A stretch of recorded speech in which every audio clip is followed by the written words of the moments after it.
So, Tucker, you just saw Guardians of the Galaxy. Yeah, I know it's a bit late, but I did finally see it in glorious IMAX, and I was very happy with it. Great, it was right? Such, yeah, you know the whole. Wait, okay, spoiler alert. Oh, it's not really spoiler alert. Gandalf kills Dumbledore. Yes. No, like the opening scene is like his mum dying of cancer, and like, well, that's an excellent way to start a movie. Just the feels. What movie is that? Guardians of the Galaxy. Guardians of the Galaxy. All right.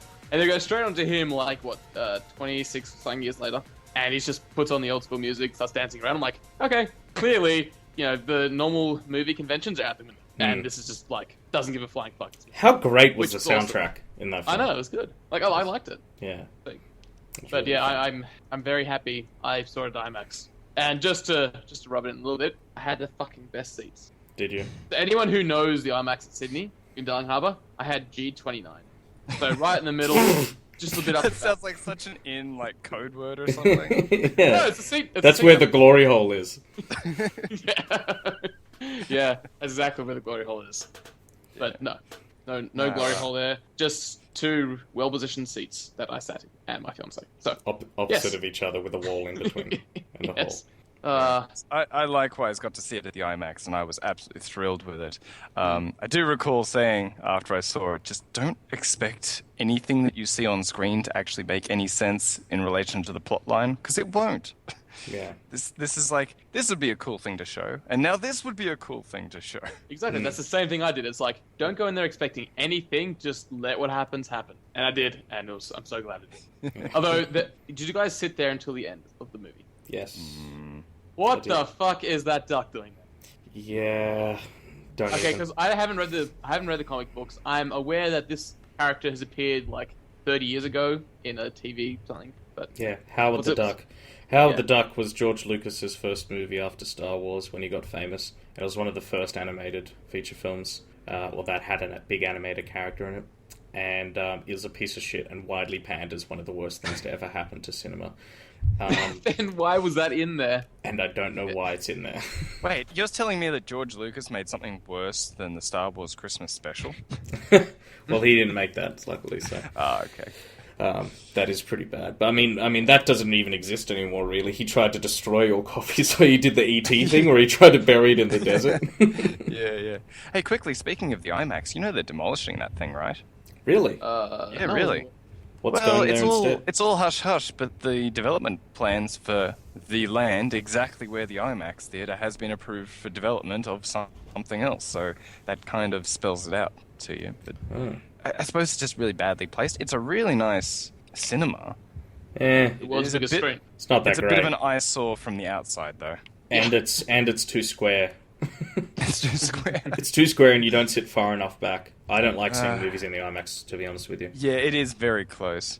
I think that's why I chose like the back end rows. We like, can't all have your glorious your G29 hookups. We can't all have them.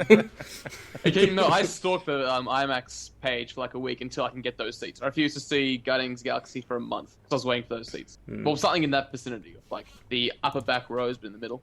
Yeah, I just went to Warriewood, went to the Grand Cinema. Yeah. And I got Roy Mustaka singing his opera music to me. It was brilliant. I've never had him do that once. Yeah. Although 90% of the people listening to this podcast have no idea what we're talking about. We're talking about a very local thing. Well, Tucker, you've got your G29 hookup. I got my Roy Mustaka hookup. So I think I'm glad that I never saw it. But yeah, it's not that great. So were you upstairs or are you downstairs in the stupid downstairs, seats? upstairs like a pleb? Come on, you just stupid $50 seats. How much are IMAX tickets? $40? Less. No. Okay, no. Normally they're 36, but I pay 15. Just you got a deal. Doesn't make it any more of a deal for anybody else. If they get the same deal, it does. Yeah. Anyway, this is a very specific local issue that we're talking about, and in no way relevant to anybody else unless you live in Warriewood and the city. Yes. Anyway, Guardians of the Galaxy, very happy with it. Excellent film. Awesome.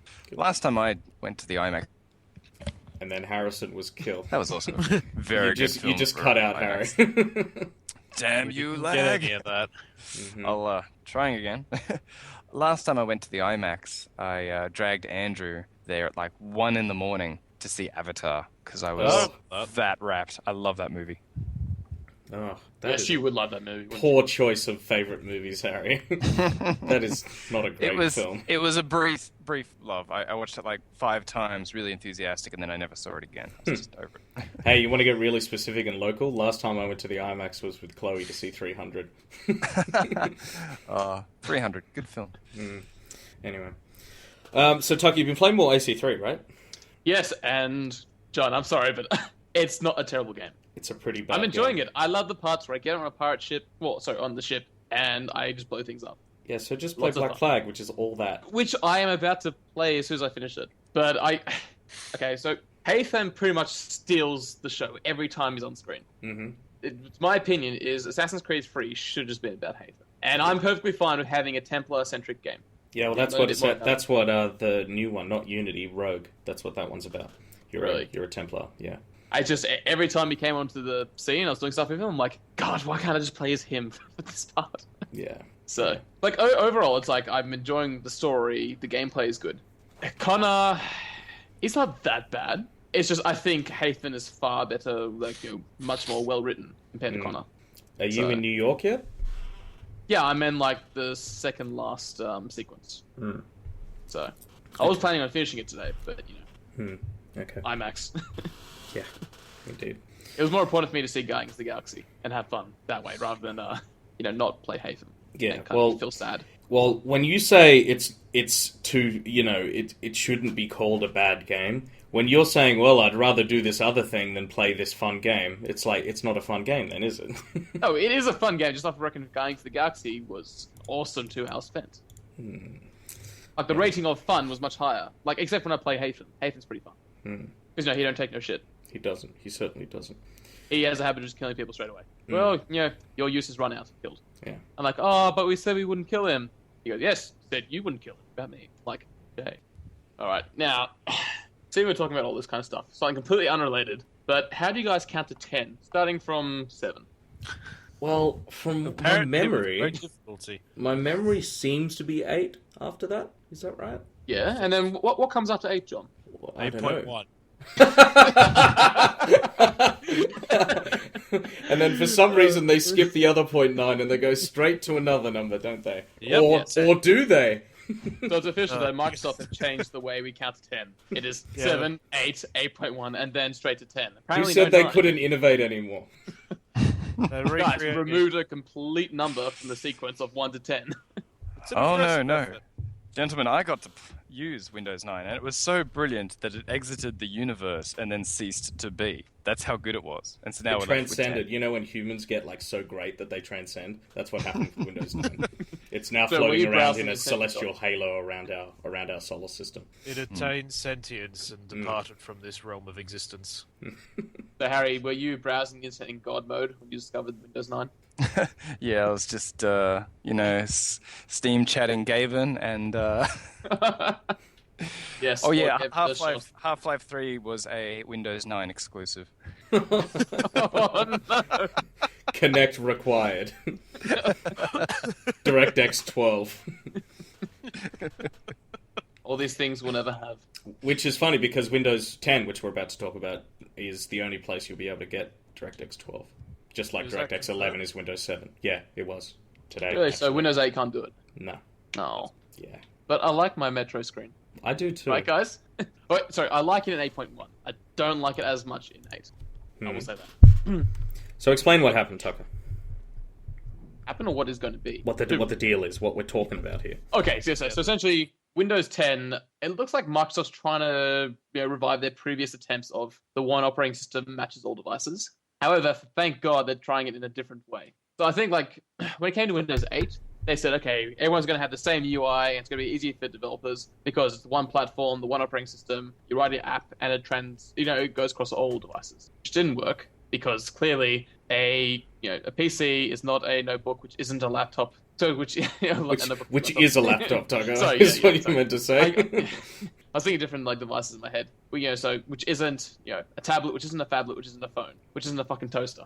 So, which essentially just usability went out the window, which I think we can all agree on for Windows 8. Because when I first installed it on the PC, Metro screen, I could automatically tell this was designed for a touch device and not a desktop computer. But now Microsoft been smart about it and said, okay, we're still going to push across the one product across all devices. However, the product is going to have specific implementation per device you're running it on. So Windows 10 will look different on, say, a phone than it will on a tablet, than it will on a desktop, than it will on a PC. That will on, say, the Xbox or a TV. So even though underneath it's supposed to be the same environment, the only changes is that it's going to be tailored to each device that you'll be running on, which is probably a good thing. And they're saying that, developers won't have to worry about that because, you write your application once and it runs across everywhere.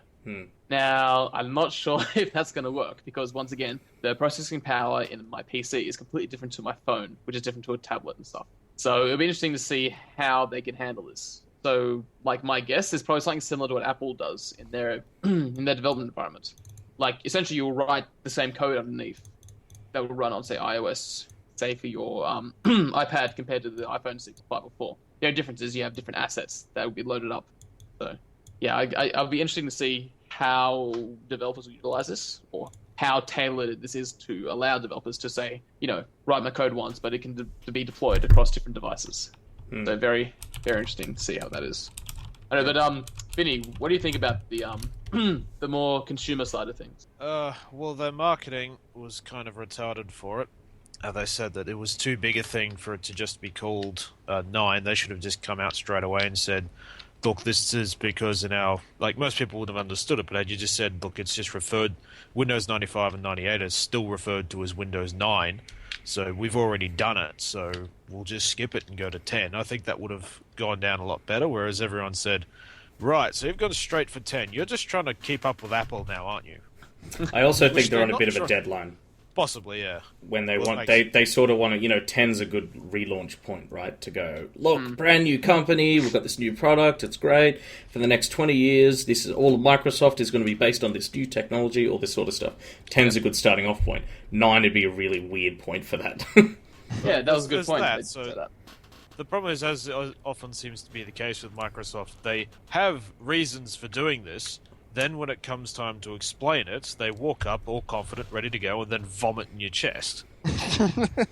They've never needed a PR company before, really. That's the problem. I think the past it was like the Xbox launch. They had some genuinely good ideas. They just had no idea how to tell you. It's like, we've got these great ideas, but we're going to explain it to you as if we're going to smack you in the face with a hammer. Why do you hate us all? Yeah. I imagine that, like, the PR department or whatever group of spastic monkeys they have stuck in a room doing that. Just sitting there go, this is a great idea. Oh, it didn't go well. Maybe we should learn. Yeah, it's like how if you're a bully, like all through your life, or you're a big strong guy or whatever, you never know how to solve your problems without violence. You all you know how to do is just punch people into submission instead of talking them into submission. And so, Microsoft's been an 800-pound gorilla for 25 years at this point, and they've never needed PR because it's like, well, Microsoft equals business, so you just get Microsoft automatically. It's just the way it is. And now that there's all these other options out there, and all these other OSs are gaining market share, and the whole PC industry is dying anyway, they are declining. Cough. No, they are. PC Master Race. Yeah, it's they're not used to doing what the underdogs have always had to do, which is explain things intelligently, have smart marketing, treat their customers right. So I think that's a factor here as well. That was interesting to see that they did point out gamers in their blog when they were announcing Windows 10, saying, "Oh, it works for these people and gamers." I'm like, yes. PC Master Race. Yep. I'm hoping to see like the little PC Master Race icon somewhere on the either on the box or in the code somewhere, or even just on the desktop. It's like just you click the little icon, it's just gaming mode engaged. Yeah, the Windows 10 default background will just be a picture of Gaben.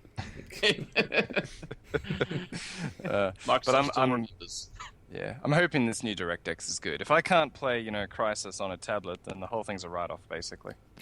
That would mean that DirectX... No, that couldn't happen. On the next episode of Unrealistic Expectations. The whole point of DirectX is to give that abstract layer so that you can kind of write the code and then it will run on almost any... It actually slows down your game. It does. It doesn't speed it up. That's what Metal and Mantle and all those things are. It just adds a serious amount of overhead.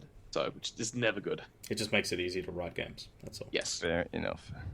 It makes water look pretty no matter what you run it on. Although water still doesn't look like water. No. Water.jpg. Yeah. It gets pretty close. The stuff they've done in Black Flag, Tucker, when you do end up playing that, they get pretty close. It looks... Really? Because the entire game is on it, so they had to make it good.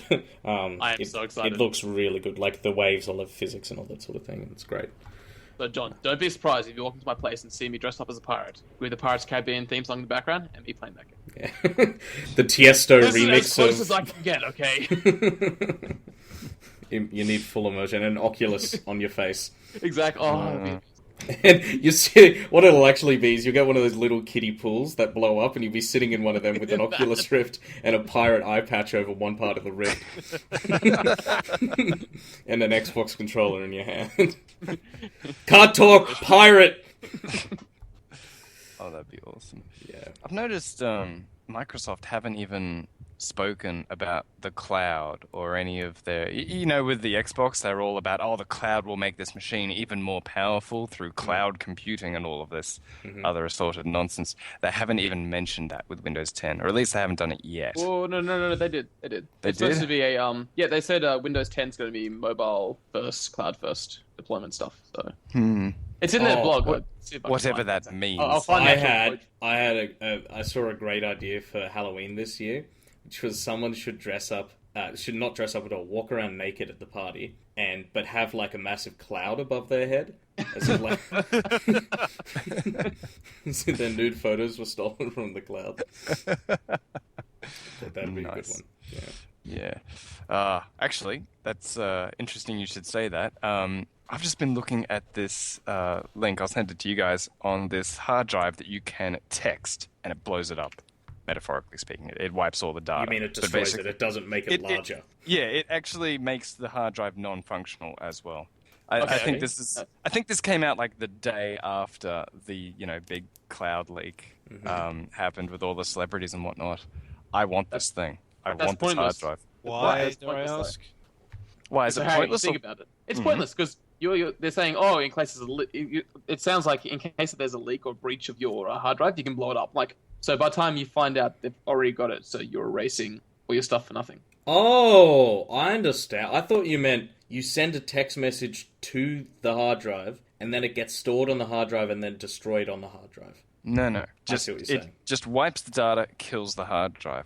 It's like being your own security. I suppose the circumstances in which your hard drive might get stolen or something is a different matter. Okay.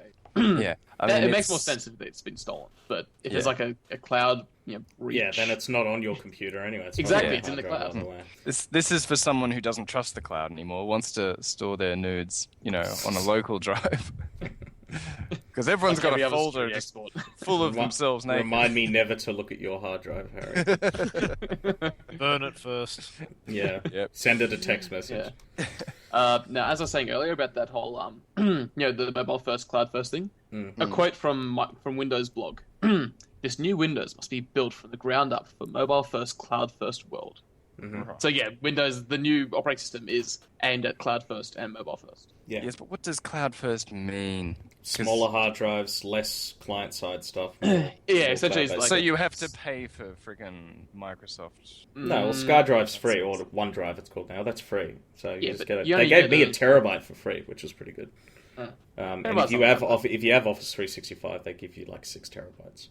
It's pretty reasonably priced, but it's interesting that they've said that, Tucker, because obviously the problem with Windows 8 was they didn't want to compromise on PCs or tablets and stuff, mobile devices, right? Yeah. And it's obvious that they're taking a side now, and they've gone, all right, we can't do this half thing. We have to make a side, and it's obvious. No, they've gone mobile. Yeah, they've gone mobile, which is more inclined to cloud. Say cloud services, and obviously the mobile first approach. If it was PC, then I don't see that much of a point for cloud. A stronger argument for cloud on PC, based on the fact that most people will still use local storage and processing compared to the cloud. Yeah. Sorry, if you can see my hands, I would be doing that little the thinger thing, going the cloud. The thinger thing. The quote thing with your fingers. Scare quotes. It's called air quotes. Scare quotes. Air quotes. Scare quotes. Yeah. I don't think the cloud is really what killed it for Windows 8. It was just the interface. The interface sucked so much. I had a sales guy come into the company where I work at, and he wanted to sell us, 100 computers all with Windows 8. And my response to him was, I would rather chop both of my hands and legs off than ever use Windows 8 ever again. Yeah. And it was the truth. Although Windows 8.1 is a much better product now. I'm sure it is. I'm just I not like going to. I'm not going to try it. I like I'm not going 8.1. to trust it. I like have how to quick install it Windows starts 8 to get to 8.1. So no.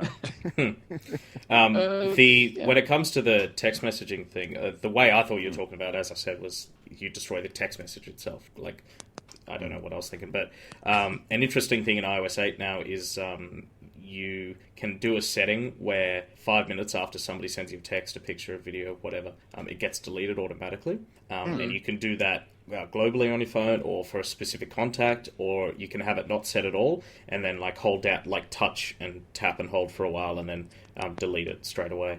And as we discussed last week, it doesn't exist anywhere else because it's end-to-end encryption. So that's one, a good way to save on space if you're always swapping photos and videos and stuff, but two, an interesting way to keep yourself secure if that's what you care about. If you're a Linux user, pretty much. If you're like, security. So essentially, if you're cheating on your spouse, they've got you covered. Yeah, I always say, the one for you. Yeah, no, but security is becoming a really big thing. Online security is pretty messed up as it is. Well, I think it's the fact that it's less that we need all this new security now. It's more that more and more stuff is happening online. That the security systems we had for the physical world have to start transferring into this digital world where they weren't before, and so we're feeling it a bit more, even though the whole security thing with HTTPS and all that sort of stuff has existed for ages, but now you're talking about your own personal data and all that sort of stuff. It needs to transfer across. Yeah, so you realize the main problem with this is not the security implemented on the application. It's the actual understanding and security knowledge of the user itself. That's what this comes down to. And the fact that a lot of developers nowadays are still choosing user experience over security. It's how things die in the arse. This is why two-factor authentication is still not the most implemented security. Because it's a shitty user experience. It's a shitty experience because, okay, so I got to log on, use my password. Okay, and I got to wait for the service to send me a nonce or a one-time code. Yeah. Type that in. Okay, that's it. It just shoots user experience in the ass. It goes nope, bang, and people don't like it, and people hate it. Yeah. Although I think Apple, it's currently a optional setting to do two-factor authentication. Yeah. So it's not on by default. And Apple still has this problem because Apple focused so much on user experience, which is why they're very good at what they do. Well, it's not on default for Google either, to be fair. Yeah. Like that's in general, just users don't like the inconvenience of security, and this is why most the security breaches happen today. Is because it's not so much the service side security. Because people are stupid. That's why.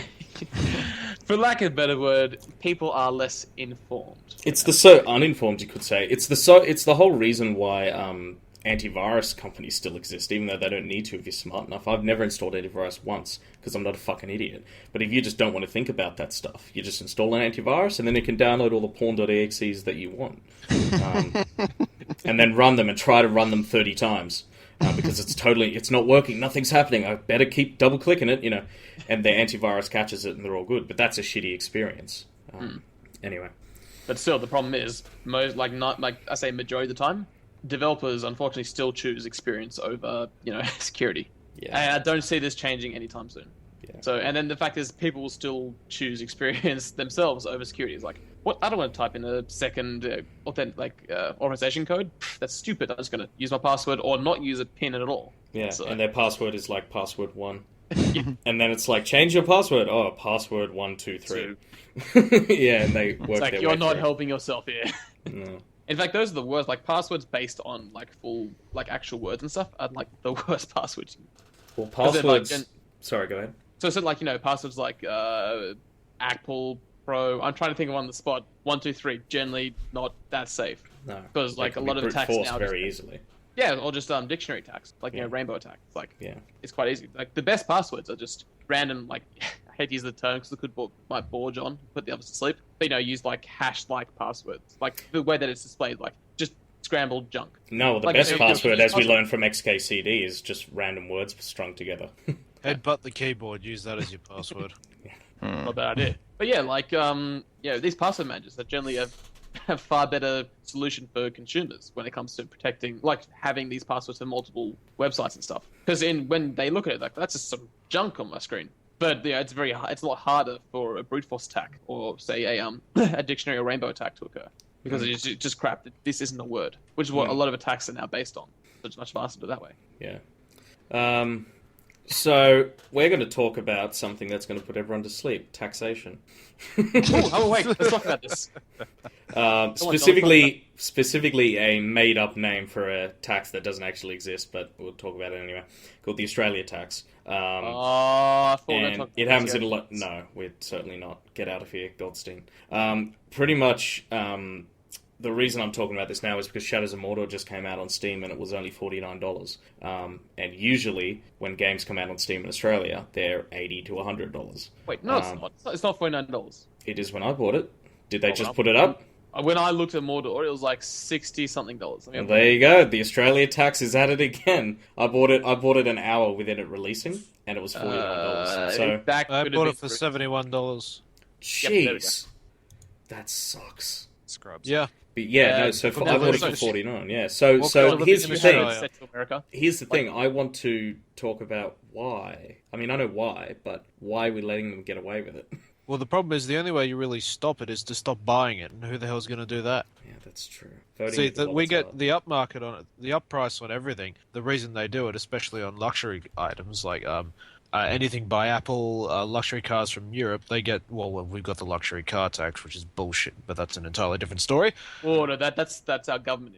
This is a separate thing. It's bullshit because they said it was aimed at making people buy Australian-made cars, but the luxury car tax applies to cars built in Australia as well. Yeah, generally I think it's over 7. Is it 20%? It's 20%, wasn't it? It's if the car is over, I think, $50,000, they add 20% to the price. Yeah.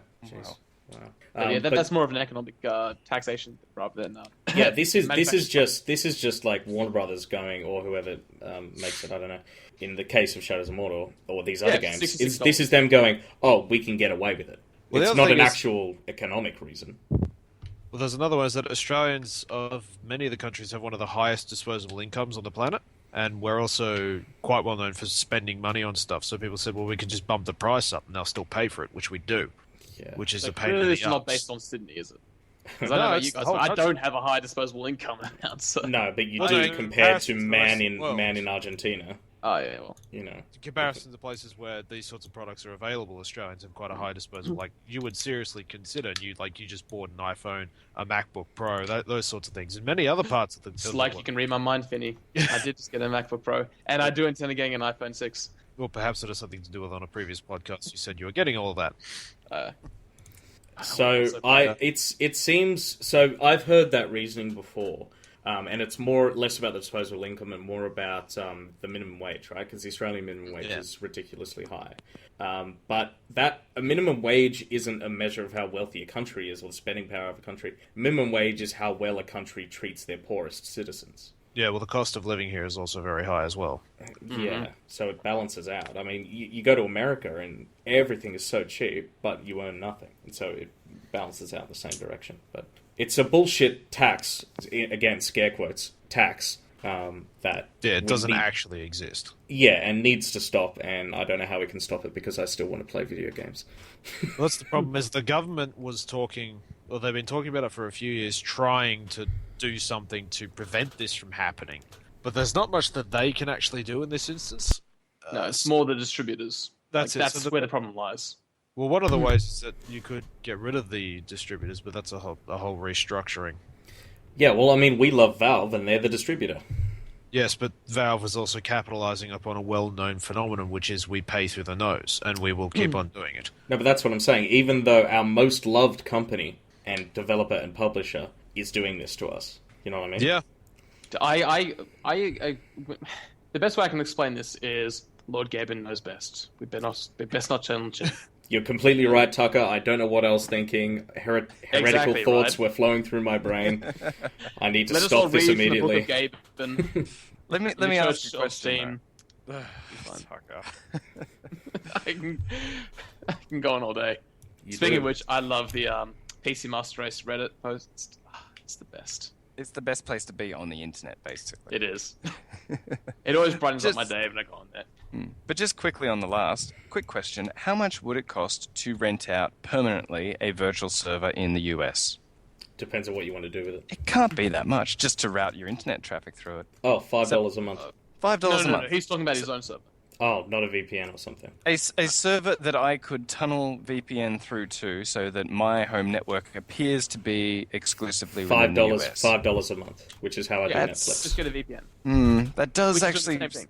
That sounds like you're paying just as much either way. Yeah, well, No, twice as no, much, because but your internet would slow down when you are doing the America stuff. So Because Yeah. Harry, you still have to create a virtual network between your own PC and the American server. So that's a service you have to pay for, and then you have to pay for on top of that the server in America or whatever. So just get a VPN. Yeah. which doesn't help. price. Which doesn't help with the purchase because No. if you go, oh, finally now I can purchase cheap games. Let me just switch off my VPN now, and it's like, lol, unauthorized game purchase, something like that, because You bought it in a forget that different I country. have fiber. I can VPN with great speed. And the world is coming to that. So, if the average person has a high-speed internet, they could probably appear anywhere they want on the internet. Tunneling It's still and... quite slow. The reason it's got to come back to you from America, which has the world's worst average internet. ping of 200. Yeah, Yeah. so it's bad. Well, can't win them all. So for the time Maybe, being, we're yeah. screwed. Yeah, we are. Unfortunate. Anyway, so this week, lads, I've been playing quite an old game actually, Batman: Arkham Asylum, on John's recommendation. Yes. I'm Batman. Shadows of Mordor. Where is he? Batman. Where, Finny? Don't you mean Where Is He Simulator 2009? Yep. Well, no, he doesn't have a stupid Batman voice in this. No. I mean, the voice actor is pretty terrible, but he's not that bad. He's Batman. He's got a Batman voice. No, he doesn't, surprisingly. He doesn't sound like he swallowed a gravel driveway for breakfast. Yeah, but that's a new Batman voice. Like, Yeah, this they- Batman's like, Alfred, I need my bat dildo. Like he's just got a yes. deep authoritative voice. Yeah. But, so yeah, Shadows of Mordor came out, and I bought it, and then John said, well, you should try the Batman games, because they're very similar to it. So I thought, alright, they're like $10 each now. So, Arkham Asylum came out in 2009, it was made by Rocksteady, it was published by Eidos Interactive and Warner Brothers, strangely enough. Third-person action-adventure game, which was written by Paul Dini, who, he's a veteran Batman writer who writes the comics. So, reading that, it was obviously going to be very different from the Christopher Nolan style, which I quite liked. It focuses on stealth and hand-to-hand combat, because Batman doesn't use guns, which is always cool. But it's probably got the best hand-to-hand combat system I've ever played. It feels very intense when you're beating the crap out of 8 guys at once. Every impact, honestly, it feels and sounds like someone's broken 6 bones every time you punch them. So it makes taking on groups of enemies not challenging, because they've got the same system to fight with, but also very entertaining for sadistic and like the sound of breaking bones. But it's a very simple fighting system. It's basically just attack, counter, and a few basic combos, but it makes it very easy and it works really well. So you get a very, what John, you described as being sort of like a rhythm sort of fighting system. And it really is, which makes it very easy to do, I found. It was very easy to pick up. There are a few things which I didn't quite get, but I haven't gotten that far into the game yet. The story it's basically straight out of the comics. Everyone's already played it because it came out in 2009, so I won't actually explain what the story is. Basically, Joker takes over Arkham Asylum, and all of the villains meeting it are spoilers. Joker takes over the Arkham Asylum. Spoilers, Tucker. Joker's a I bad can't play guy. this now. I'm Batman's sorry. a good guy. Yep. Spoilers, Batman is Bruce Wayne. No. God damn it, Penny. Just That was give probably her the best part about Dark Knight Rises. Like, everyone figures out who Batman is except Commissioner Gordon. And he's like the one guy who's had the most contact with Bruce since he was a child. Yeah. and right at the last 2 minutes of the last film, he's like, Bruce Wayne? Bruce? It's so stupid. You scallywag, you. Yeah. Oh, damn it, where was I? So the story's straight out Batman. of one of the comics. So if you aren't familiar with the comics or the cartoon, then you might be a bit lost. Probably the biggest gripe I have about the game, John, I want your input here because you've played it as well. The interactions between the characters are absolutely freaking appalling.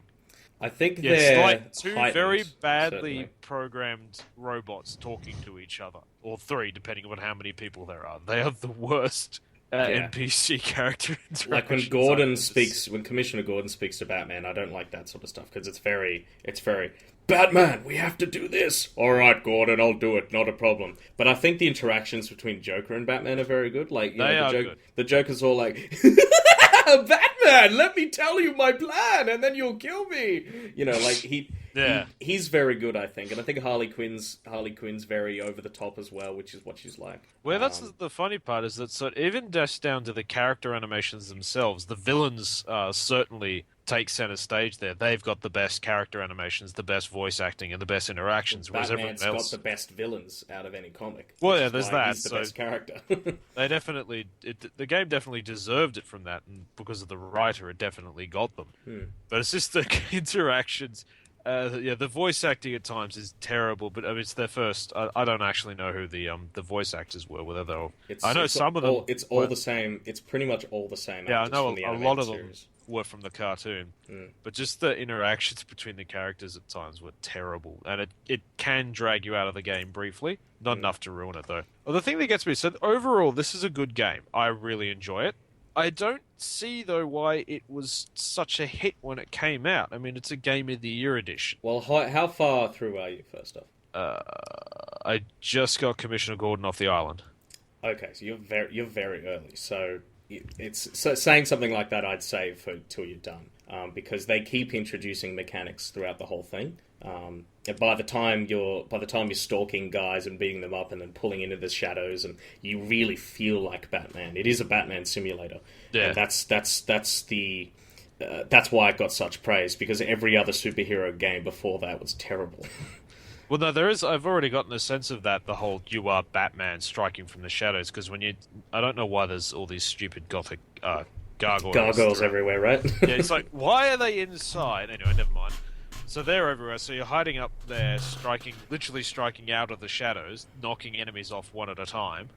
So there is that, and in a few instances when they walk in, you can tell your enemies are absolutely terrified that you're around. So it definitely brought that aspect to it, which I, of course, liked. But I still I don't know, perhaps next week when I've played it a bit more, I'll see if it actually jumps out at me a bit more. But so far it hasn't struck me as being something worthy of the title Game of the Year. Well, fair enough. I mean, first off, the whole Game of the Year thing is every game does that. They have their Game of the Year edition, which just means the edition with all the DLC in it. Yep. But I really liked the whole, Batman's a ninja, effectively, a modern-day ninja, and you do really feel like that. And 2009, nothing really important came out anyway, so I think that's why I got Game of the Year so much. It could be that, but that was a while ago, so I don't actually remember its release or much. I have the memory of an alcoholic fish, so... Why do you put fish in there? You are one of Goldfish. those things. Oh, goldfish specifically. Okay, now that makes more sense. You should have said alcoholic goldfish then. I heard that was a bit a myth, actually. I heard that's not an actual thing, that goldfish have shit memories. Anyway, the saying stands. So yeah, that's my take on Arkham Asylum. I've got Arkham City is next. Arkham Knight's coming out either the end of this year or next year. I can't remember. Or is there even a release date yet? It's definitely 2015. It's not this year. I'm not sure when it is. That looks good. Looks very cool. Very, very cool. So I've got to get through these two ones, then I can get to Shadows of Mordor. Yeah. So the reason I drew the comparison between the two for you was not anything other than the combat system. Shadows of Mordor is not like Batman in its overarching mechanics and system and structure, but the combat system is an Arkham system. I mean, it's become such a famous combat system that everybody tries to do it, and they all fail, except for Shadows of Mordor, and that's why everyone's giving it such praise now, because they've finally done it right, which is cool. Speaking of Shadows of Mordor, we might as well just segue into that real quick. I've been playing that. Effectively Assassin's Creed, but set in Mordor, but without any of the bad stuff of Assassin's Creed, and with a lot of the good stuff from Batman.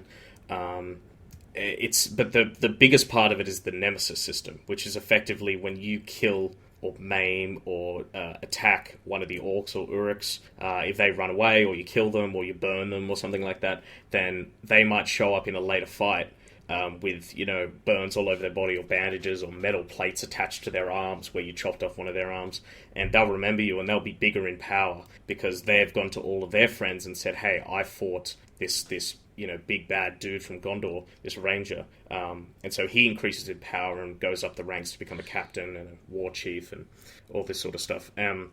And so the nemesis system, sort of, let me put it like this. So remember killing those really stupid, weak NPCs in every other video game and thinking, like, I wish I could say this is fun, but these fuckers, they're just fodder. You know what I mean? Like, where are the actual bosses? With the nemesis system, bosses have the potential to be anywhere. So this is one thing that happened to me. I was completing a quest chain to kill some war chiefs in this sort of stronghold yesterday. And when an alarm gets raised in a stronghold, seemingly every orc in Mordor hears the fucking foghorn. So in order to get the orc the war chief that I wanted to come down from his like raised area, I had to kill 35 orcs. And I was like, not a problem, I can do that in my sleep. So I engaged the orcs in like the most epic sword fight I've ever had. It was fantastic, and I'm slashing them left and right, and my combat multiplier goes up huge. Dudes with spears hit me, my combat multiplier goes back down, and I can't do my combos. And so pretty much I'm killing all these orcs. I get the 35th kill. Finally, I said. I have half health, so I should be good for this fight with the war chief. He comes walking out with his bodyguards, responding to the foghorn. I've branded, and because you're part wraith, part human, whatever, I've branded some of these bodyguards, so they start betraying him. But it doesn't get any easier. So all these other orcs are coming in. I'm going to fight this war chief. Literally hundreds of dudes on screen. He calls out my name with a taunt and how he's going to feed me to the Caragors later. Caragors are like the wargs in the Two Towers, if you remember those. So I start slashing my way through all these orcs. All of a sudden, the orcs start chanting this other dude. They go, Grog, Grog, Grog. They either wanted Grog to drink, to face me, I don't know, or there was this dude called Grog. Anyway, out of nowhere, I hear this massive, like, you from behind me. I turn around, and there's this dude called Grog the Diseased, and he's staring back at me through these terrible teeth and all that sort of shit, and I faced him like 4 or 5 times over the course of the game so far, and he says, you won't get away this time, Ranger, blah blah blah, I'm gonna pour your blood all over myself when I kill you, and rid myself of this pestilence once and for all, like all this super dramatic stuff. And I was like, God fucking damn it. Not only is this guy immune to execution finishes, stealth finishes, ranged attacks, he gets enraged with fire, gets extra strong. I haven't even gotten to the war chief yet, and this fucker from 5 hours ago has gotten 5 levels in the time being. Worst of all, he fucking poisons me on every goddamn hit. My attempt at hitting the war chief fails because this Grog guy manages to drain my last 3 chance attempts after being knocked to 0 HP. And so I try again, and he is now one of his bodyguards because he killed me. And killing me was a big deal, so he got promoted to one of the bodyguards. And I still haven't beaten the big war chief, but the fucking nemesis system is fucking great, and that's why I love it. Anyway. John, all you needed to do was check for traps and then cast magic missile, okay? Or find its weak spot and hit it for massive damage. Yeah. Anyway, it's great, and I'm really looking forward to Finny for you playing it. You've already bought it, but Harry and Tucker, would you play it? It's on PC, yes. Yes. Yes, it is, and it's actually a really good port. Consider it bought. If it's the right price. Goldstein. There is one thing about the port, though. So they said that the minimum requirements is 3 gigabytes of VRAM, of video memory, on your graphics card. Really? And that's for high, and then that's for low. For ultra, you need 6 gigs of video RAM. But just playing it on high, the textures aren't. I mean, it's a good looking game, but the textures certainly aren't worth 3 gigs of VRAM, that's for sure. So I don't know what the hell's going on there. But other than that, it's a very good port and runs very smooth, and it's really good. Yeah, no, I like it. I'll see how it handles with SLI. Yeah, let's hope it's good. I think they're releasing an SLI patch, an SLI driver next week sometime. So Cool. Yeah. Or you could just buy new graphics cards, Harry. Never. It's time to upgrade. In fact, it's time for me to upgrade, so you should also upgrade. I'm waiting on Witcher 3. That's the test. If I can play Witcher 3 on at least high without any lag, I am sticking with this thing. I doubt it. Well, I think even my 680 is going to have a problem with Witcher 3, so I'm very much waiting for the second gen of the 980s to come out, so like the custom coolers and boards rather than the reference, and then I'll probably go on. I mean, there are a couple out now, like there's a Gigabyte one, and I think Asus recently released one. Well, that's the thing, right? So this game comes out with a requirement of 6 gigs of VRAM and all this sort of thing, and the day it comes out, or the week before it comes out, the 980s and the 900 series NVIDIA cards come out. None of them have 6 gigs of VRAM. Like, brand new cards don't have it and can't play this game on Ultra. That's probably why you need a Titan or something. I guess, yeah. Anyway. Maybe that's just marketing for this game is really badly optimized. Yeah, could well be. It could have just been like just a straight out port and don't worry about optimization. Yeah. No, it's pretty well optimized other than that. Like, it runs fine. So I reckon if I put it on Ultra, it would be fine. I haven't tried it, but it's just a weird requirement to say that they have. Anyway. Harry, what have you been playing? Are you sure you want to know? It's My Little Pony related, isn't it? Oh, God, I'm looking at this. Oh, yeah, it is. I'm looking at the show notes. Oh, no. Oh, John, you can't back out now. All right. So, I woke up at like 3. He was so excited about it, John. He couldn't say a single word. Yeah. How's that The fiber internet's- internet working out for you, Harry? He's The still internet gone. rejected his idea so bad it actually booted him off the Skype call. It just kicked him off the call. He's still gone. This is John's doing. Oh, yeah, I wish. I reached out. See, I think Harry thought he can get away with it, but alas, he could not. Could not. Well, while we're trying to get Harry back, Tucker, you, Tucker, that's your name. What have you been playing this week? No, I unfortunately no new games because I'm still trying to finish Assassin's Creed 3 so that next week I can be a pirate. And then on top of that, kind of a hit and miss with CS:GO. Me and Harry have had some horrible games. You know, like this. Actually, no, this morning's game with John, Harry, and myself. I don't know how we could tie. The worst part was we were smashing them, right? So, Finney, we win. Get this. We win 15, and they're on 8. And we won the past, like, 9 or 8 or 9 of them, right? Like, we were just smashing them. It was 15 to 8. Good. And we're like, easy. Let's go do a YOLO rush into B or something like that. We'll all buy shitty shotguns and just run in. We did that and we lose, and we're like, oh, okay, that's fine. I understand, we did the YOLO rush. And then we proceeded to lose for the next 8 rounds, and we ended up, then it ended up being 15-15 and we tied. It was the most disappointing night of my life, aside from my wedding night. It was bad. Which was pretty disappointing. So yeah, I mean, Esty kept rushing into A, just didn't snipe properly. I mean, she's scrub. It's very disappointing. Yeah, so it's actually been mainly, pretty much mainly CS:GO. Actually, a bit of WoW. Bit of WoW today. Played some WoW. Yeah, you played some WoW. I need just to get to level preparing 90. ourselves for Draenor. Yeah. The World's Draenor, which I'm be talking about. I think it's going to be good. I hope it's. Let me shake the magic 8-ball. All signs point to yes. Oh, there we go. It's settled then. Draenor will be a good game. Excellent. So, I'm hoping for us going back to that the meat and grittiness of say Warcraft 2. Yeah. Like the Dark Portal and stuff.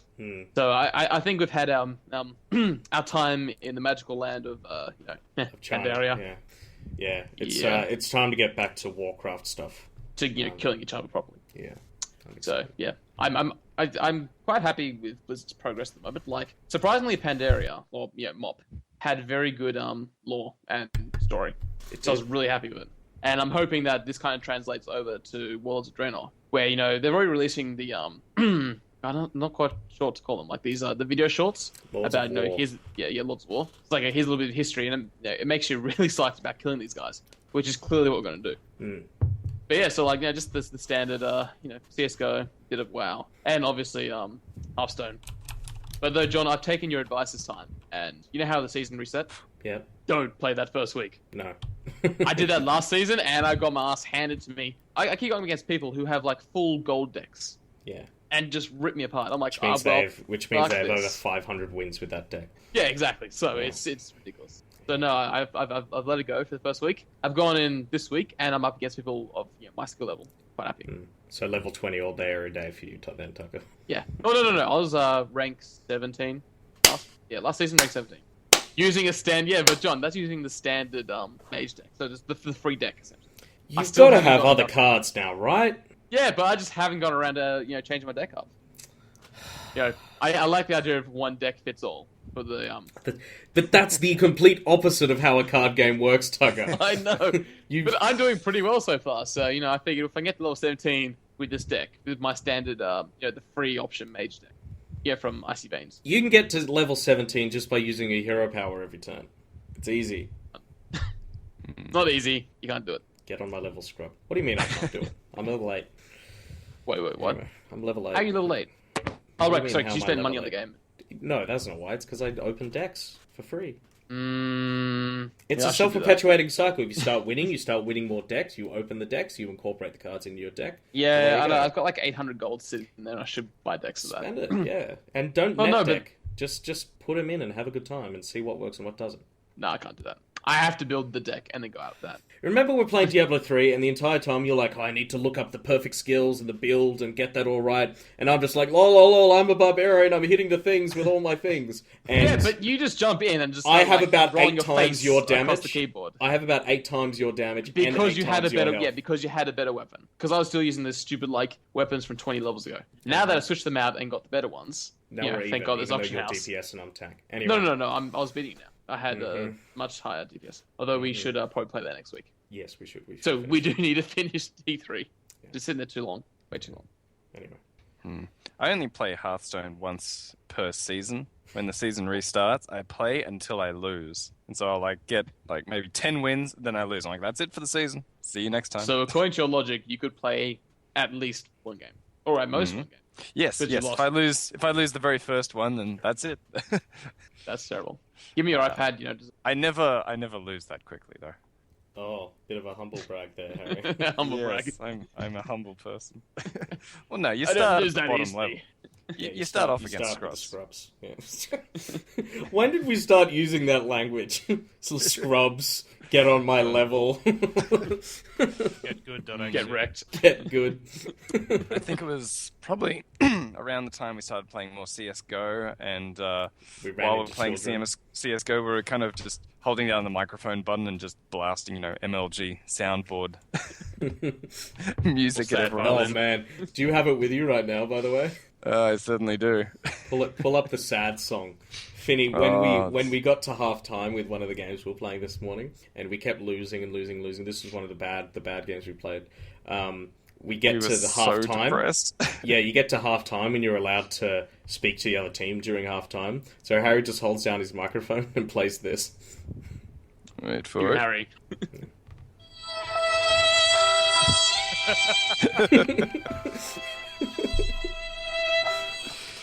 This is very funny. From?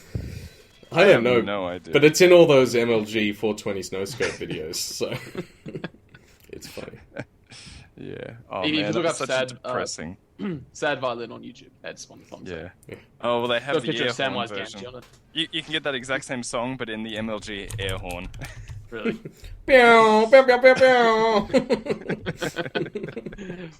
No, I want the terrible recorder version of that. Oh, yeah. That'd be hilarious. That has to be the one thing. So, when you're about to beat someone, start playing that. Yes. Intimidating. Well, no, actually, I haven't been. I've been trying to cut down on multiplayer games because they just chew up way too much of my time. And getting back to Callan's good recommendations of more VNs, because I know you hate them, John. So it's just I get extra satisfaction from them. I'm just going to copy and paste. I'm going to copy and paste my groan from a couple of episodes ago and just put it here. That was such a good groan. Yeah. Groan of the year. Groan out of 10. Groan out of 10. So, for maximum Jimmy rustling, I went to our good friend Callan and said, hey, is there a My Little Pony visual novel? There has to be. And there is no official one because Hasbro and most Western companies don't know what, VNs are.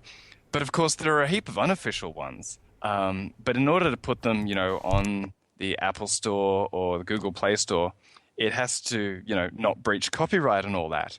And so they've got all of these ones where they're just they're sort of like lookalikes, or they're the human versions but slightly different hair, and they've always got bullshit names. Like, in the legit thing, the main character is called Twilight Sparkle. In this one, you've got like Sunset Sparkles or something.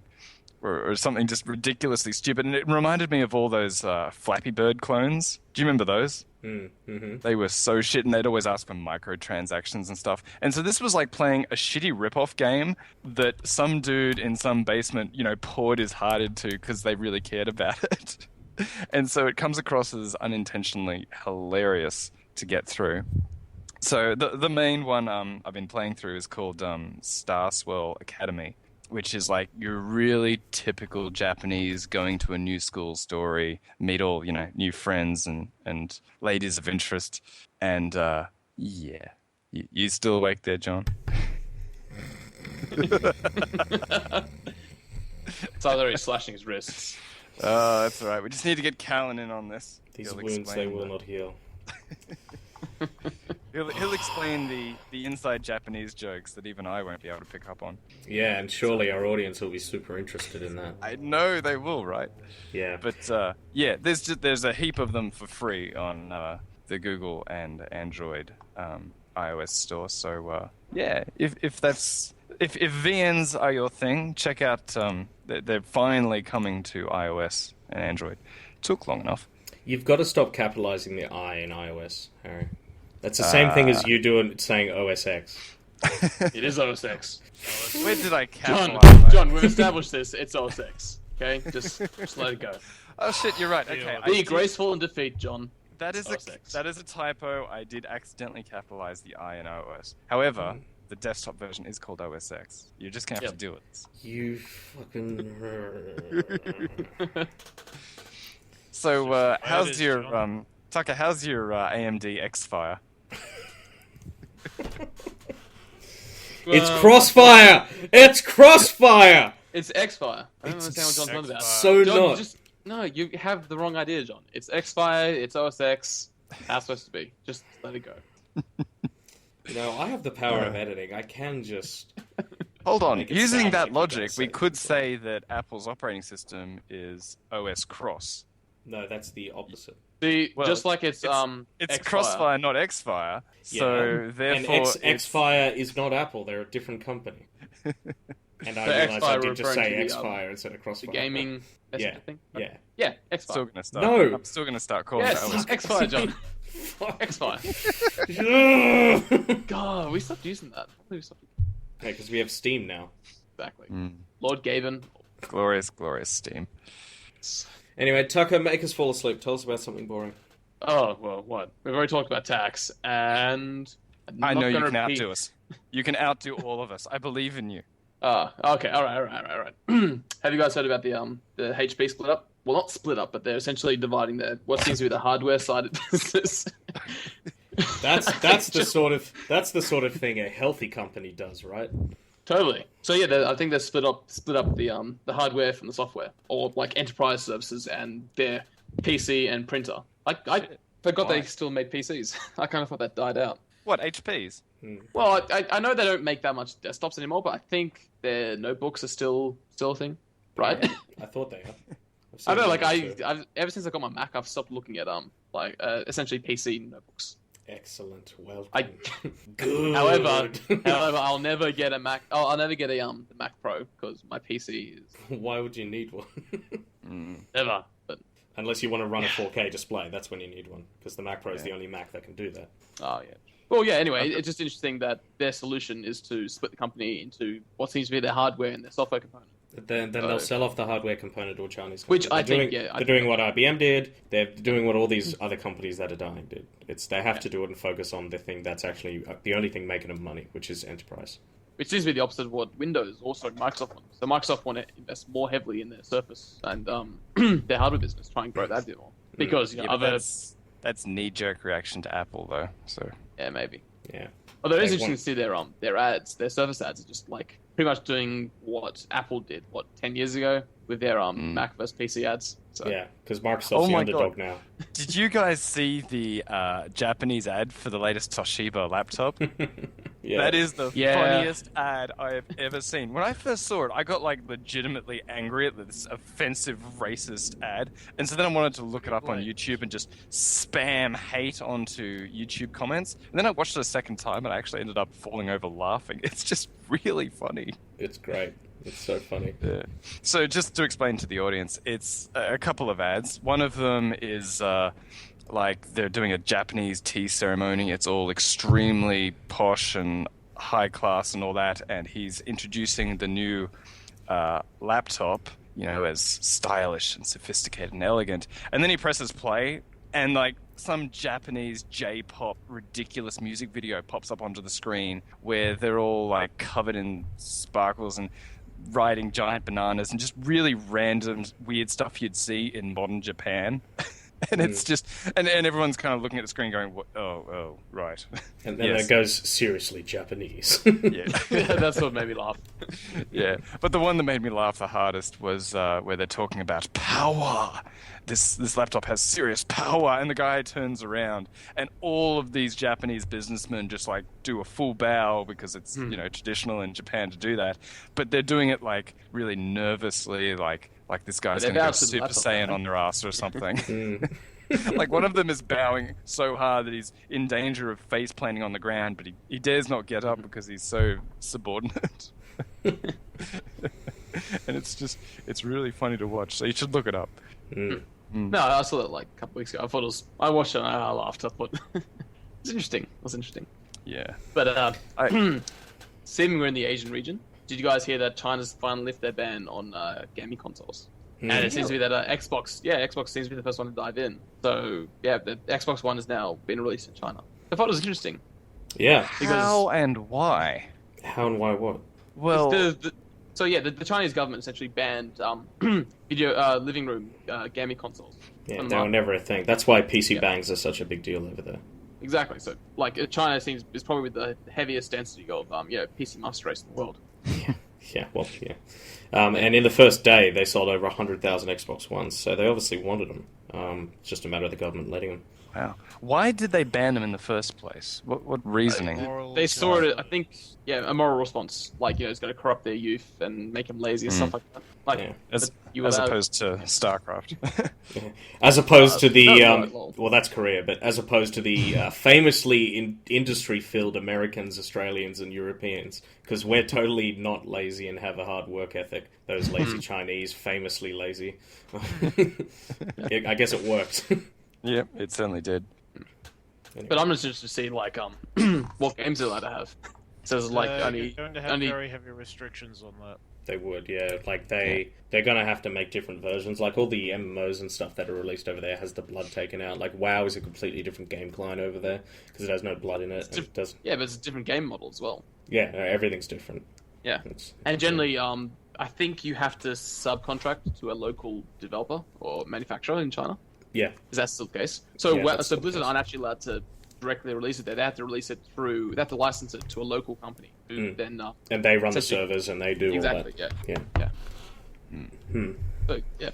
It's good they're finally getting consoles, but it's a bit of a downgrade going from PC to console. However, all right. soon to be dual citizenship. So, like John, Who? me, I'm You? so tempted to get I'm very tempted to get a PS4 or Xbox One, Oh, yeah. especially with the Master Chief collection coming out. Because I haven't played. The only two Halos I played was 1 and 2. Oh, they also just announced that all the maps and weapons from the PC version of Halo 1 and Halo 2 is going to be in the Master Chief Collection. So, instant buy for me. And for many PC players, apparently, according to Reddit, they're all going crazy over it. So, anyway. Still, there's still exclusives on the PS4 that I want more than I do the Xbox. Mm-hmm. Yeah, I'm still waiting on Halo 3. It still hasn't come to PC. It's not going to come to PC. Are we like 6 Why games ahead of it now? Yeah. Why would you release 1 and 2 on Windows? Because they released them begrudgingly, and they released them 5 years after they came out. Yeah, and then they've not begrudgingly released Halo 3. It's not worth playing. It's Halo 3. It could be a shit game, that doesn't matter. Get an Xbox and get the Master Chief Collection. Then you'll be all sorted. I don't think I'm buying an Xbox just to play Halo 3. A lot of people will. I be. don't know. You would buy a PS3 to play. No, wait. To play one game, Last of Us. Uncharted. Yeah, Uncharted, Last of Us. Last of Us is already out. Mind you, I bought that PS3 for like $50. Yeah. There you go. But you did play Last of Us, right? Yeah, all 20 minutes of the opening, and then I got over it. Yeah. And Very watched it similar. on Harry, YouTube. I've picked your game for next week. You're playing Last of Us. No, don't bother, Harry. Look it up on Don't YouTube. listen to John. It's a beautiful game. No, I already know what happens. I've looked up the rest on YouTube because effort. Okay, all right. We're talking about this now. I can't believe you guys. Like, John seems to be into the fact that he can just watch games on YouTube. Yeah. Like, for instance, John, what's that game? Well, games that have bad gameplay, like Last of Us. If I want the story, I'll watch No, the you story. play. The You story- have to play it, John. No, the story in Last of Us is separate to the gameplay. Really. They're not You entwined. They're could- not like Brothers where it's entwined. It's like, well, I see what's going to happen with this game for the next 8 hours, The and I Deadpool. don't want to do the shitty cover mechanic combat, the Uncharted combat. I don't want any of that. So you watch but I another want the guy do story. it, or girl. So you watch Yeah. another person play the game for you. And so do tens of millions of people around the world. That's why Twitch Yeah, just got but- bought by Amazon for $1 billion. 900 million, I thought. $938 million. I've rounded up, Tucker. It's $1 billion. You don't round up from 938. You round down, John. Or at most you round up to 940. I'm not gonna let you get away with $1 billion. Because 938 doesn't equal $1 billion. All right, Goldstein. Is that it from you guys this week? Pretty much. That's about it. Okay, excellent. Well, I'd like to thank you all for joining us for Uninformed. Please subscribe to us on iTunes, watch us on YouTube, tweet us at Uninformed News, or email us at uninformedpodcast@gmail.com. I'm John Clark, I'm Harrison Lee. I'm Andrew Finn. And I'm Matt Tucker. and you've become Uninformed.